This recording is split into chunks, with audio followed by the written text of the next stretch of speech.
যুক্তরাষ্ট্রের president Donald Trump ও আমেরিকার প্রযুক্তিবিদ ইলন মাস্ক একই সাথে পৃথিবীর সেরা ধনী তালিকায় থাকা এই প্রযুক্তিবিদ আর যুক্তরাষ্ট্রের প্রেসিডেন্ট ডোনাল্ড ট্রাম্প ছিলেন একে অপরের সমর্থক।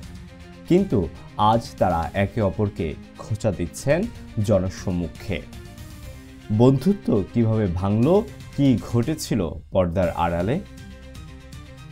2016 সালে যখন ট্রাম্প প্রেসিডেন্ট হলেন, তখন ইলন মাস্ক ছিলেন তার কয়েকজন প্রযুক্তি উপদেষ্টার মধ্যে একজন। স্পেস এক্স, টেসলা ও নিউরোলিঙ্ক নিয়ে মাস্ক যখন বিশ্বজয় করছেন, ট্রাম্প তখন মেক আমেরিকা গ্রেট এগেইন স্লোগানে ঝড় তুলছেন। দুজনের একত্র হওয়ার জায়গা ছিল বিজনেস। 2017 সাল ট্রাম্প আমেরিকাকে প্যারিস জলবায়ু চুক্তি থেকে বের করে আনেন। ইলন মাস্ক, যিনি টেকসই চুক্তি আর পরিবেশ বান্ধব প্রযুক্তির বড় সমর্থক, সাথে সাথে ট্রাম্পের উপদেষ্টা পরিষদ থেকে পদত্যাগ করেন। তিনি বলেন, জলবায়ু পরিবর্তন একটি বাস্তব সমস্যা, এই সিদ্ধান্ত ভয়ঙ্কর। এই ছিল প্রথম বড় ফাটল।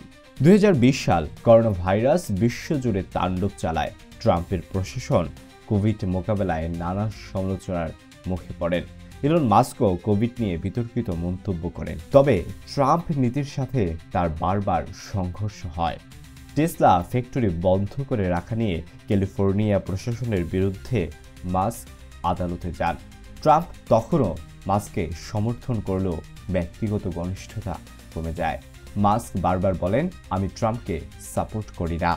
এক পর্যায়ে ট্রাম্পও বলেন, ইলন মাস্ক একজন ধোঁকাবাজ। উভয়ের ইগো ক্ল্যাশ সামনে চলে আসে। 2024 সালের মার্কিন নির্বাচনে ট্রাম্প পুনরায় প্রেসিডেন্ট হতে চান।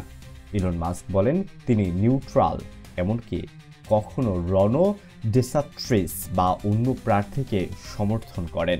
মাস্কের এই অবস্থান ট্রাম্পের চোখে বিশ্বাসঘাতকতা। এবং ট্রাম্প বলেন, মাস্ক আমার কাছ থেকে অনেক কিছু নিয়েছে, এখন তা অস্বীকার করছে। তাদের বিরোধ শুধু রাজনৈতিক নয়, এর পেছনে রয়েছে ক্ষমতার দ্বন্দ্ব, মিডিয়ার নিয়ন্ত্রণ, ভবিষ্যৎ প্রযুক্তির দখল, ইগো ও নিজস্ব ফ্যান বেজের প্রতিযোগিতা। এটি কেবল দুজন মানুষের বিরোধ নয়, এটি দুটি আদর্শের সংঘর্ষ।